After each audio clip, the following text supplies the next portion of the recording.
Assalamualaikum warahmatullahi wabarakatuh. Perkenalkan, nama saya Daventia Reva Izati Handoko dari kelas 11 MIPA 3 nomor absen 9. Di sini saya akan menjelaskan tentang mekanisme penghantaran impuls melalui sel saraf. Impuls saraf atau rangsang saraf adalah pesan saraf yang dialirkan sepanjang akson dalam bentuk gelombang listrik.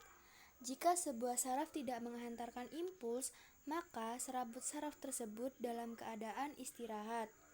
Sifat sel saraf adalah pada permukaan bagian luar sel bermuatan positif dan bagian dalam bermuatan negatif. Jika sel saraf mendapat rangsangan, maka akan terjadi perubahan muatan pada kedua permukaan sel saraf tersebut. Permukaan bagian luar sel bermuatan negatif, sedangkan bagian dalam sel bermuatan positif. Keadaan ini disebut depolarisasi. Pengiriman atau penghantaran impuls baik rangsangan ataupun tanggapan yang melalui serabut saraf atau akson dapat terjadi karena adanya perbedaan potensial listrik antara bagian luar dan bagian dalam sel. Pada saat sel saraf beristirahat, kutub positif terdapat di bagian luar dan kutub negatif terdapat di bagian dalam sel saraf. Potensial listrik ketika sel saraf dalam kondisi istirahat disebut potensial istirahat, dan ketika sedang aktif, kutub positif berada di bagian dalam dan kutub negatif berada di bagian luar.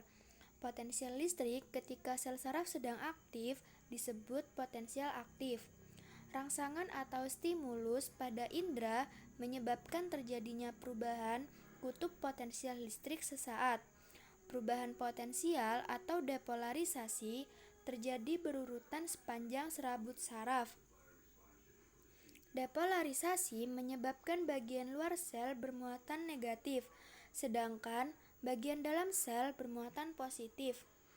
Antara daerah yang mengalami depolarisasi dengan daerah yang mengalami polarisasi timbul aliran listrik. Aliran listrik ini disebut arus lokal. Adanya arus lokal ini mengakibatkan depolarisasi di daerah sebelahnya.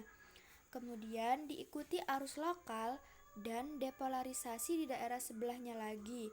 Demikian seterusnya. Depolarisasi akan menjalar atau merambat sepanjang serabut saraf. Hal ini disebut impuls saraf. Kecepatan perjalanan gelombang menyebabkan perbedaan potensial bervariasi antara 1 sampai dengan 120 meter per detik. Kecepatan antara ini tergantung pada diameter akson dan ada atau tidaknya selubung mielin.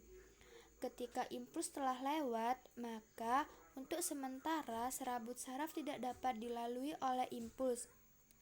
Hal ini dikarenakan terjadinya perubahan potensial yang kembali seperti potensial semula, yaitu potensial istirahat. Agar dapat berfungsi kembali, maka dibutuhkan waktu antara 1/500 sampai dengan 1/1000 detik. Energi yang digunakan dalam proses pengiriman rangsang berasal dari hasil pernafasan sel yang dilakukan oleh mitokondria dalam sel saraf. Rangsangan atau stimulasi yang kurang kuat atau di bawah ambang batas atau disebut juga dengan threshold tidak akan menghasilkan impuls yang dapat merubah potensial listrik. Namun, jika kekuatan impuls di atas ambang, maka impuls akan dilewatkan atau sampai ke ujung akson. Rangsangan atau stimulasi yang kuat dapat menghasilkan jumlah impuls yang lebih besar pada periode waktu tertentu daripada stimulasi yang lemah. Selanjutnya yaitu mekanisme penghantaran impuls melalui sinapsis. Sinapsis adalah titik temu antara terminal akson dari salah satu sel saraf atau neuron dengan neuron lainnya. Setiap terminal akson membengkak membentuk tonjolan sinapsis.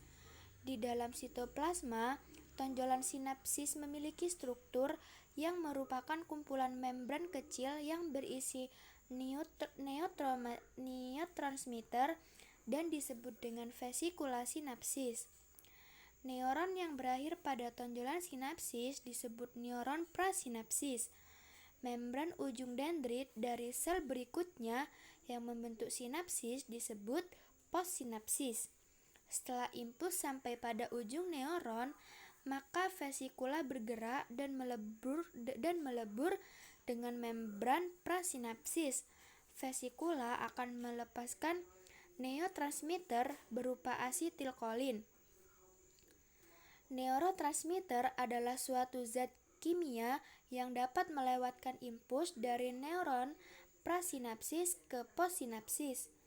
Neurotransmitter terdiri dari beberapa jenis, misalnya asetilkolin yang terdapat di seluruh tubuh, noradrenaline terdapat di sistem saraf simpatik, dan dopamine serta serotonin yang terdapat di otak.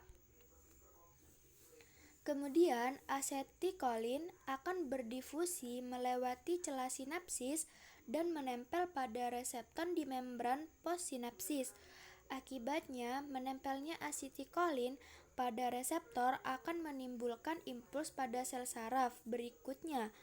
Ketika asetilkolin sudah menyelesaikan fungsinya, maka akan diurai oleh enzim asetilkolinesterase yang dihasilkan oleh membran postsinapsis pada sel otot. Enzim ini menyebabkan asetilkolin tidak aktif dan sel otot relaksasi.